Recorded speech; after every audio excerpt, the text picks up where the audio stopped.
Baik.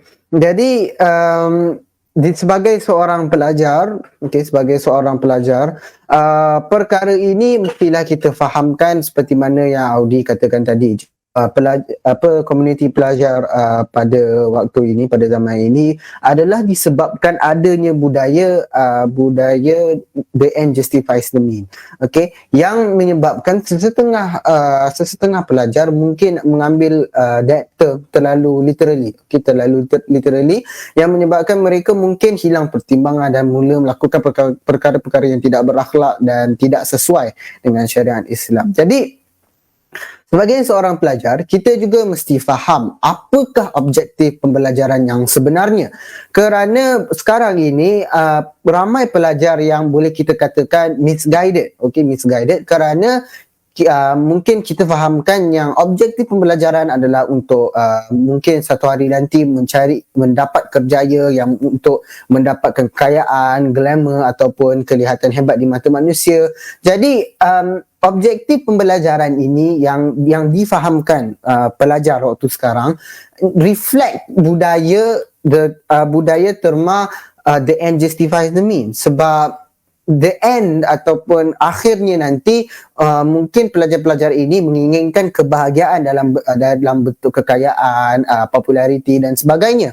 Jadi mereka akan melakukan apa sahaja untuk mendapat goal itu, untuk mendapat end itu. Okey, tetapi disebabkan itu mungkin akan berlakulah masalah akhlak ini. Okey, jadi objektif pembelajaran yang sebenarnya untuk setiap pelajar ialah untuk mencari keredaan Allah, okey, dengan memanfaatkan apa yang Allah SWT telah berikan kepada kita.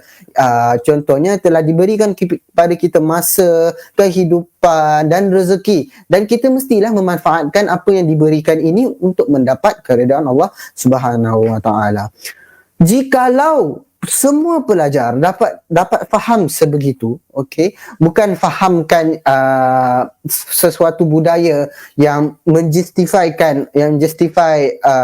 the end with the justify means with the end, okey.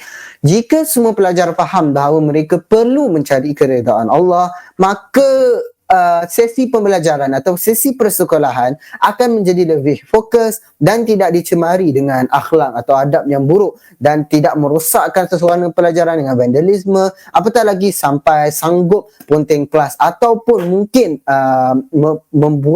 melakukan perkara-perkara yang lebih teruk. Okey, jadi kalau mereka faham sebegitu, okey, dan mereka akan faham bahawa satu hari nanti mereka akan dihisap di akhirat dan akan dipertimbangkan apa yang mereka lakukan semasa kehidupan mereka di dunia, tentu mereka tidak akan berani nak buat semua benda yang dikatakan tadi yang tidak berakhlak itu, dan fokuskan kepada pembelajaran mereka, fokuskan kepada untuk mendapat ilmu, untuk mendapat ilmu, kerana bukan harta yang akan dibawa selepas mati, okey, tetapi ilmu dan kefahaman yang dipelajari di sekolah ataupun di tempat lain yang diajarkan semula kepada orang lain, itulah yang akan ditinggalkan sebagai sedekah jariah dan insya-Allah akan mencapai keredaan Allah. Itu sahaja daripada saya.